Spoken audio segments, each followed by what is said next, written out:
Salam saudara-saudara yang terkasih, ketemu lagi dengan Kantus Channel untuk mewartakan Kristus.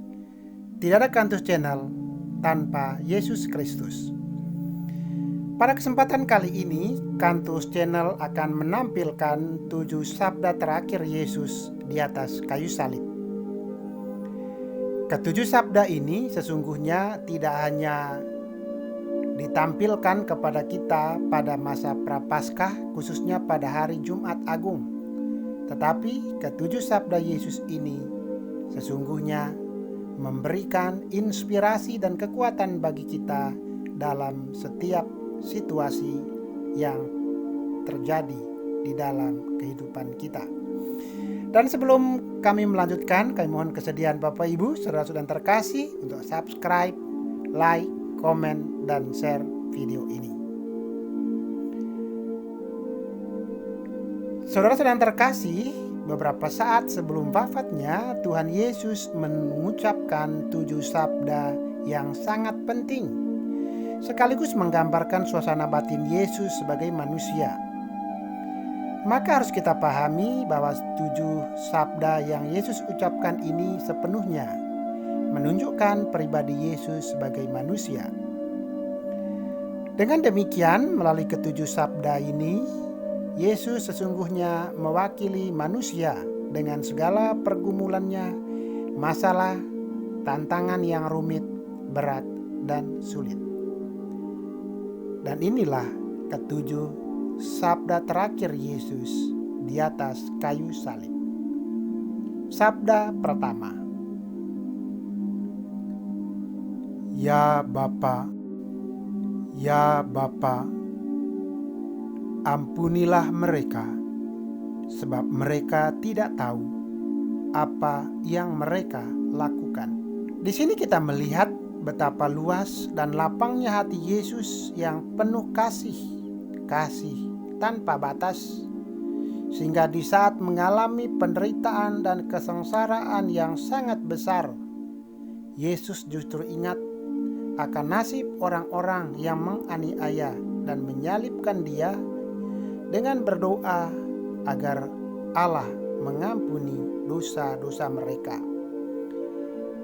Yesus juga tidak larut dalam penderitaan, tidak dendam, sakit hati, atau membenci orang yang berbuat jahat terhadap dirinya. Inilah cara Yesus menunjukkan kepada kita para pengikutnya bahwa kasih yang sejati dapat mengalahkan kebencian, amarah, dan permusuhan. Selain itu, dengan cara ini pula Yesus telah mengalahkan iblis yang sesungguhnya ingin membuat Yesus marah, balas dendam, sakit hati, atau kecewa. Dan sabda Yesus ini untuk mengampuni dan memaafkan sangat penting dan relevan dengan situasi dunia sekarang yang penuh kebencian, permusuhan, bullying, dan kekerasan. Sabda Yesus yang kedua, "Aku berkata kepadamu, sesungguhnya hari ini juga engkau akan ada bersama-sama dengan aku di dalam Firdaus." Pada sabda yang kedua ini, Yesus secara khusus menunjukkan kebaikan dan kemurahannya kepada penjahat yang disalibkan di samping kanan Yesus. Penjahat ini sadar dan tahu diri bahwa dia orang yang berdosa sehingga pantas dihukum. Sementara Yesus adalah orang baik yang tidak layak untuk dihukum. Berbeda dengan penjahat yang disalibkan di samping kiri Yesus yang malahan menghujat dan menantang Yesus. Dan sesungguhnya kedua penjahat ini mewakili manusia dari zaman ke zaman, termasuk zaman sekarang. Kita melihat ada orang yang tanpa merasa bersalah menghina dan menghujat Tuhan Yesus, sementara yang lain merasa diri berdosa dan mengharapkan belas kasih serta kemurahan Yesus yang akan datang sebagai hakim pada akhir zaman. Sabda Yesus yang ketiga, "Ibu, inilah anakmu. Inilah ibumu." Pada sabda yang ketiga ini, Tuhan Yesus menunjukkan perhatian dan kasih sayangnya yang sungguh besar dan luar biasa kepada Maria ibunya dan Rasul Yohanes. Sabda Yesus ini tidak hanya mewakili pengalaman dan perasaan Yesus, tetapi juga menjadi pengalaman manusiawi yang sering kita rasakan. Kita semua pernah kehilangan orang tua, anak, pasangan hidup, atau orang yang sangat dekat, atau orang yang kita kasihi. Yesus tentu tahu bagaimana perasaan Maria ibunya dan perasaan Yohanes, salah satu rasulnya. Maka lewat sabda ini Tuhan Yesus ingin agar Bunda Maria dan Rasul Yohanes, termasuk kita semua, bisa menjadi satu keluarga, yakni gereja yang saling meneguhkan dan saling menguatkan, persis seperti yang tercermin dalam kehidupan gereja perdana yang saling membantu dan saling melindungi. Di sini Tuhan Yesus juga menyerahkan Maria ibunya menjadi bunda gereja yang diwakili oleh Rasul Yohanes. Sabda Yesus yang keempat, "Allahku, ya Allahku, mengapa Engkau meninggalkan aku?" Pada sabda yang keempat ini, Yesus sebagai manusia dengan jujur mengungkapkan perasaannya yang terdalam, di mana Yesus merasa bahwa dia ditinggalkan oleh Allah. Kita pun pasti pernah berada di sebuah momen atau peristiwa di mana kita merasa ditinggalkan oleh orang yang sangat kita kasihi atau orang yang kita andalkan, atau kita merasa seperti Yesus, kita ditinggalkan oleh Allah. Dan inilah perasaan yang paling berbahaya dan mengerikan ketika kita merasa bahwa Allah meninggalkan kita. Sebab sebagai pengikut Yesus, kadang kita bertanya-tanya atau memberontak, "Di manakah Engkau Tuhan? Mengapa Tuhan tidak menolong dan membela saya?"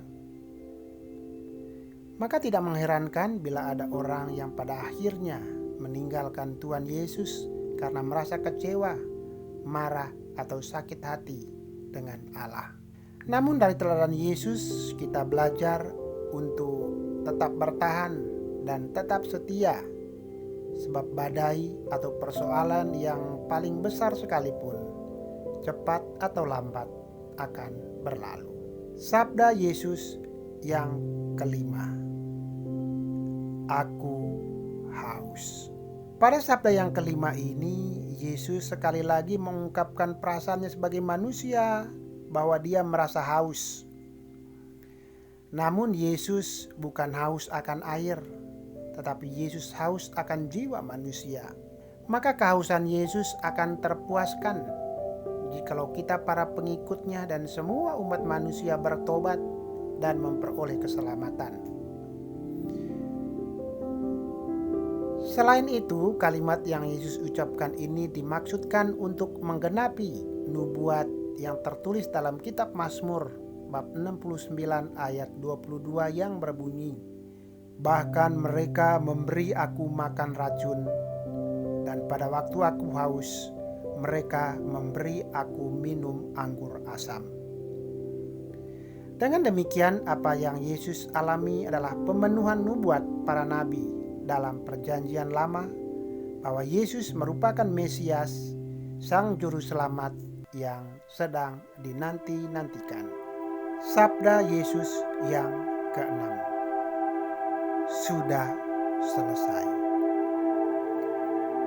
Pada sabda yang keenam ini, Yesus menyatakan bahwa tugas dan misi yang Yesus terima dari Allah telah selesai dilaksanakan dengan sempurna. Tidak ada cacat, celah, atau kerut. Namun tidak demikian dengan kita, para pengikut Yesus, umat Katolik. Tugas Yesus memang sudah selesai. Keselamatan telah Yesus sediakan bagi setiap orang, termasuk bagi para penjahat, seperti penjahat yang disalibkan di samping kanan Yesus. Tetapi kita umat Katolik masih harus berjuang sampai akhir hidup kita.